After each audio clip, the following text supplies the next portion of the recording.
اور میں حضرت کے بیان سے پہلے یہ بات گزارش کر دوں، جب بھی کسی پروگرام میں حاضر ہوں کچھ حاصل کرنے کی نیت لے کے بیٹھیں کہ ہم نے کچھ حاصل کرنا ہے، تو خطاب فرماتے ہیں فضیلت الشیخ مولانا محمد یوسف قصوری حفظہ اللہ، مدیر التعلیم جامعہ محمد بن اسماعیل البخاری۔ والصلاة والسلام على اشرف الانبیاء والمرسلین، اما بعد فاعوذ باللہ السمیع العلیم من الشیطان الرجیم من حمزه ونفخه ونفثه، بسم اللہ الرحمن الرحیم۔ قال الامام البخاری رحمہ اللہ الباری، حدثنا الحمیدی عبد اللہ بن الزبیر قال حدثنا سفیان قال حدثنا یحیی بن سعید الانصاری قال اخبرنی محمد بن ابراہیم التیمی انہ سمع علقمة بن وقاص اللیثی یقول سمعت عمر بن الخطاب علی المنبر قال سمعت رسول اللہ صلی اللہ علیہ وآلہ وسلم یقول انما الاعمال بالنیات وانما لكل امرئ ما نوى فمن كانت هجرته الى دنیا يصيبها او الى امرأة ينكحها فهجرته الى ما هاجر الیہ۔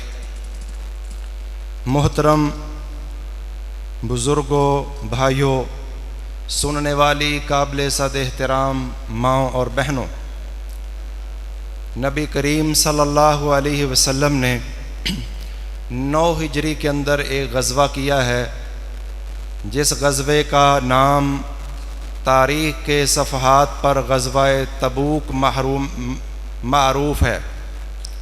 غزوہ تبوک جس کے بارے میں اللہ تبارک و تعالی نے قرآن میں فی ساعۃ العسرہ، تنگی کی گھڑی اس کو قرار دیا، بے آب و گیا صحرا کا 15 دن جانے کا، 15 دن آنے کا سفر، 20 دن وہاں تبوک کے میدان میں سٹیک قیام، اللہ کی تائید، نصرت اور مدد، مسلمانوں کا غلبہ، کافروں کے اوپر رعب اور دبدبہ، مسلمانوں کی سطوت، پھر 20 دن کا سٹے کر کے 15 دن کا سفر کر کے نبی کریم صلی اللہ علیہ وسلم واپس مدینہ منورہ کی طرف رواں دواں ہیں۔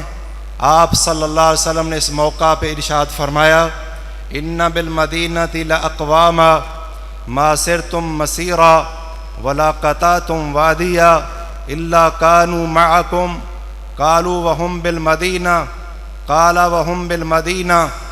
آپ صلی اللہ علیہ وسلم نے ارشاد فرمایا کہ مدینہ کے اندر کچھ لوگ موجود ہیں جو تبوک میں نہیں گئے، لیکن اے میرے صحابہ کرام، تم نے کوئی وادی عبور نہیں کی اور کوئی ایک قدم بھی نہیں اٹھایا، مگر مدینہ میں بیٹھے ہوئے وہ صحابہ کرام تمہارے ساتھ موجود ہیں۔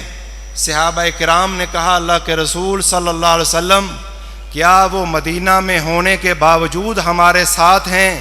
فرمایا وہم بالمدینہ، مدینہ میں ہونے کے باوجود وہ تمہارے ساتھ ہیں۔ کس چیز کے اندر ساتھ ہیں؟ صحیح مسلم میں فرمایا شارکوکم فی الاجر، کہ وہ اجر کے اندر تمہارے ساتھ ہیں۔ آپ ذرا اندازہ لگائیں، تبوک کا سفر وہ سفر ہے جس کے اندر پیاس کی شدت، صحابہ کرام نڈھال ہیں اور آپ سے اجازت مانگ رہے ہیں کہ اونٹ نہر کر کے اور ان کی اوجڑی سے پانی نکال کر حلق پر لگایا جائے، زندگی کو بچایا جائے، اور گوشت کھا کر کھانے کے قیم مقام اپنی زندگی بچا لی جائے۔ پھر حضرت عمر فاروق رضی اللہ تعالیٰ عنہ مشورہ دیتے ہیں، آپ صلی اللہ علیہ وسلم ان کے مشورے پر اپنے ہاتھ اٹھا دیتے ہیں، اللہ بارش کرتے ہیں۔ جس جہاد میں 15 دن جانے کا 15 دن آنے کا سفر، کلیجے منہ کو آ گئے تھے، پیاس سے نڈھال صحابہ کرام اونٹ ذبح کرنے کے لیے اجازت مانگ رہے تھے، لیکن اللہ نے رحمت فرمائی، رحمت کی بارش ہوئی، نبی صلی اللہ علیہ وسلم نے ساز و سامان اکٹھا کیا، اس کے اوپر اللہ سے دعا کی، اللہ نے برکت ڈال دی، کھانے کے مسائل بھی حل، پینے کے مسائل بھی حل۔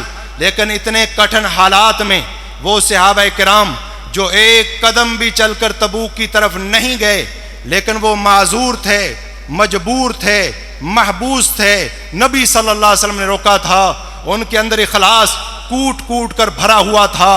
اگر نبی صلی اللہ علیہ وسلم کی طرف سے اجازت ہوتی وہ بھی میدان میں جاتے، اخلاص کی بنیاد پر اپنے گھروں کے اندر موجود ہیں، لیکن اللہ کے نبی فرما رہے ہیں اے میرے صحابہ کرام، ما مسرتم مسیرا ولا قطعتم وادیا، نہ تم نے کوئی چال چلی ہے، نہ تم نے کوئی وادی عبور کی ہے، مگر وہ ہر لمحہ تمہارے ساتھ ہے، جیسے اجر تمہیں ملے گا ویسے ان صحابہ کرام کو گھر بیٹھے اللہ تبارک و تعالی اجر عطا فرمائے گا۔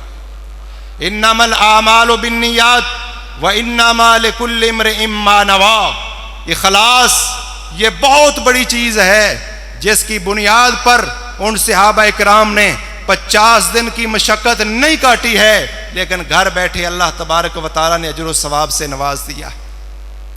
محترم بھائیوں، صحیح بخاری شریف کی یہ حدیث، اگر اس ایک حدیث پر ہمارا عمل ہو جائے، یہ ایک حدیث پورے اسلام کا 1/3 بنتا ہے۔ حافظ ابن حجر رحمہ اللہ نے صحیح بخاری کی یہ پہلی حدیث، جیسے ابھی آپ سماعت فرما رہے تھے کہ امام بخاری سے پوچھنے والے نے پوچھا کہ تم نے کبھی کوئی کام رائے گاہ نہیں کیا، بلا مقصد نہیں کیا، بتائیں آج جو سستائے ہیں آرام کیا ہے، اس کا بھی کوئی مقصد تھا؟ فرمایا ہاں، دشمن سے بچاؤ اور دفاع کے لیے میں نے یہ آرام کیا ہے تاکہ بعد میں ہوشیار ہو جائیں، محتاط ہو جائیں، جسم فریش ہو جائے۔ اس لیے حضرات، امام بخاری رحمۃ اللہ علیہ کی اس حدیث کے تحت حافظ ابن حجر رحمہ اللہ نے فتح الباری کے اندر لکھا 8 محدثین اور فقہا کا نام لے کر، جن محدثین کے اندر عبد الرحمن بن مہدی بھی ہیں، جن کے اندر امام شافعی بھی ہیں، احمد بن حنبل بھی ہیں، علی بن مدینی بھی ہیں، اور امام ابو داود بھی ہیں، امام ترمذی بھی ہیں، امام دارقطنی بھی ہیں، اور امام حمزہ کینانی بھی ہیں۔ 8 محدثین کا ذکر کر کے حافظ ابن حجر فرماتے ہیں ان 8 محدثین فقہا کا اس بات پر اتفاق ہے الا انہ ثلث الاسلام کہ انما الاعمال بالنیات، یہ حدیث پورے اسلام کا 1/3 حصہ، اور یہ انما الاعمال بالنیات اگر اس پر انسان کا عمل ہو جائے گویا کہ 1/3 اسلام اور دین پر انسان کا عمل ہو جاتا ہے۔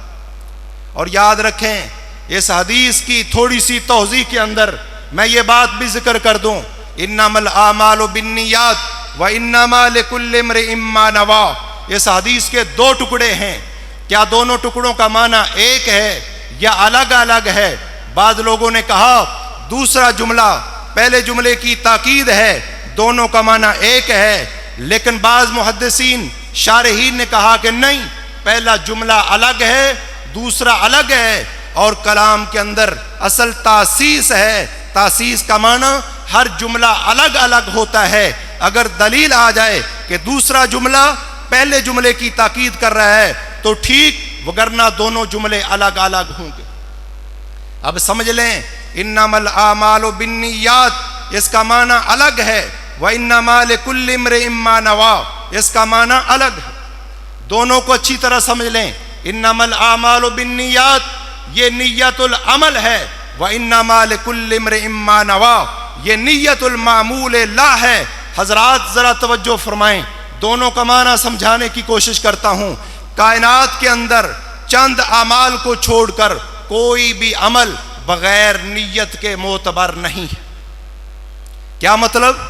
بعض فقہا نے تو یہ کہا کہ اگر انسان کو کہا جائے کہ نیت کے بغیر عمل کرو تو یہ تکلیف ما لا یطاق ہے۔ ہاں بات ٹھیک ہے، جب بھی ہم کوئی کام کرتے ہیں دل میں ایک ارادہ اور نیت ہوتی ہے، اس کے ساتھ کام ہوتا ہے، لیکن بعض اوقات دل میں ارادہ نہیں ہوتا، عادت کے ساتھ کام ہو جاتا ہے، تعلیم کے لیے کام ہو جاتا ہے، پرہیز کے لیے کام ہو جاتا ہے۔ اگر دل کے اندر ارادہ نہ ہو تو کوئی کام معتبر نہیں، سوائے چند کاموں کے جو نیت ہو یا نہ ہو دونوں صورتوں کے اندر معتبر ہیں.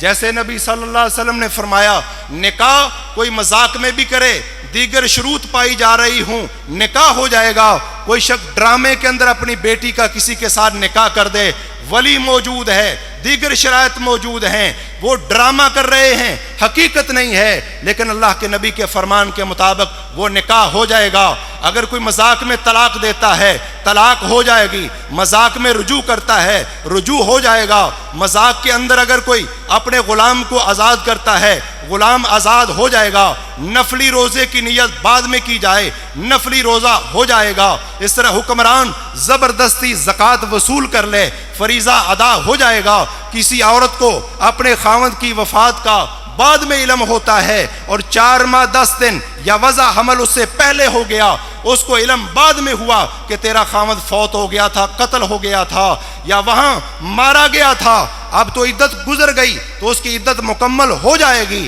اس طرح چند کام جو ہیں وہ نیت کے بغیر ہو جاتے ہیں.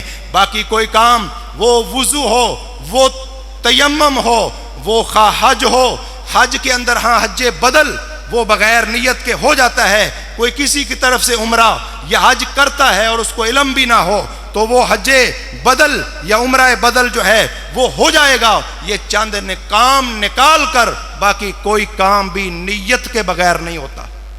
اور یہ یاد رکھیں جتنے ہمارے واجبات ہیں ان میں بھی نیت ضروری ہے.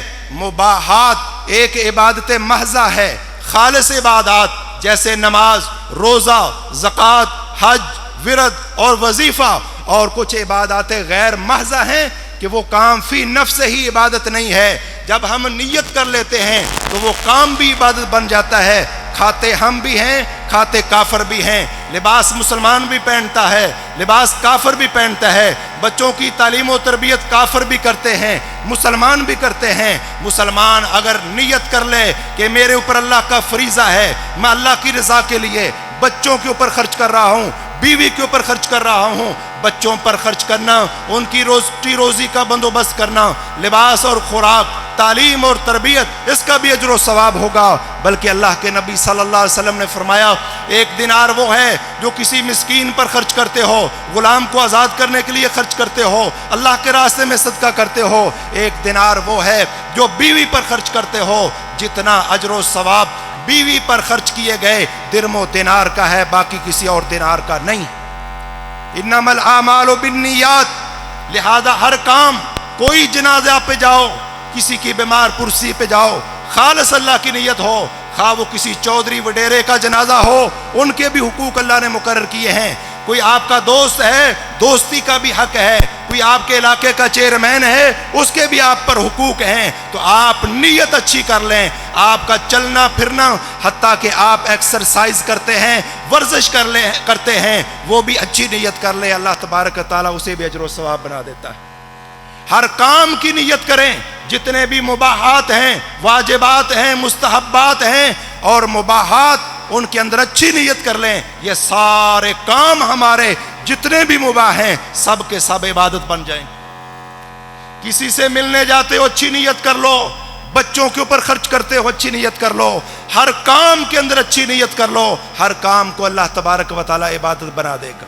اور دوسرا ٹکڑا وَإِنَّمَا لِكُلِّ امْرِئٍ مَّا نَوَىٰ, ایک انسان کام تو کر رہا ہے لیکن وہ کام کس کے لیے کر رہا ہے.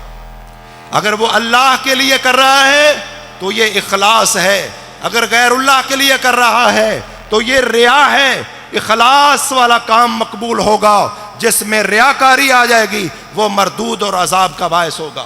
اور پھر اگر اخلاص ہو وَإِنَّمَا لِكُلِّ امْرِئٍ مَّا نَوَىٰ, تو پھر یاد رکھیں, اب میری طرف توجہ فرمائیں, ایک شخص اگر اخلاص, پھر اخلاص کے بھی درجے ہیں, ریاکاری کے بھی درجے ہیں.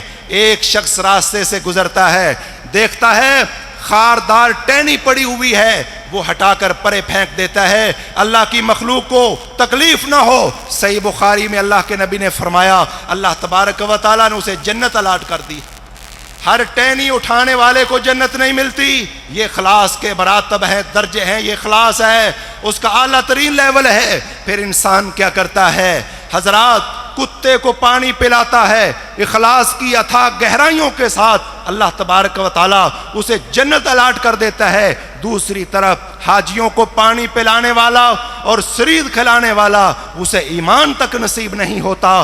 جب اخلاص اپنی اتھا گہرائیوں میں ہو تو ایک خاردار ٹہنی ہٹانے سے جنت مل جاتی ہے، کتے کو پانی پلانے سے جنت مل جاتی ہے، اور ایک اللہ کے نبی کے ممبر پہ ہاتھ رکھ کے کہے کہ میں گواہی دیتا ہوں آپ اللہ کے رسول ہیں، وہ منافق نفاق کے اعلیٰ ترین درجے میں مرتا ہے۔ اور ایک وہ مسلمان ہے جس کے نامہ اعمال میں اشہد اللہ الہ الا اللہ و اشہد ان محمد رسول اللہ صرف کلمہ ہے۔ حدیث بطاقہ کے نام سے معروف حدیث سنن ترمذی کے اندر موجود ہے۔ اللہ کے نبی صلی اللہ علیہ وسلم نے فرمایا کل قیامت کے دن ایک شخص آئے گا، 99 گناہوں کے رجسٹر تا حد نگاہ پھیلے ہوئے ہوں گے، ایک کاغذ کے پرزے پر اشہد اللہ الہ الا اللہ شہادتین کا کلمہ تحریر ہوگا۔ اللہ تعالیٰ فرمائیں گے جاؤ اپنے عمل نامے جہاں تو لے جا رہے وہاں حاضر ہو جائے۔ وہ کہے گی یا اللہ کہاں میرے 99 گناہوں کے رجسٹر،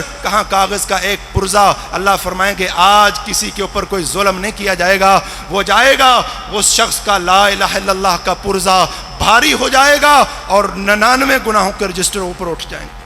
یہ اخلاص کی معراج ہے کہ صرف اشہد اللہ الہ الا اللہ۔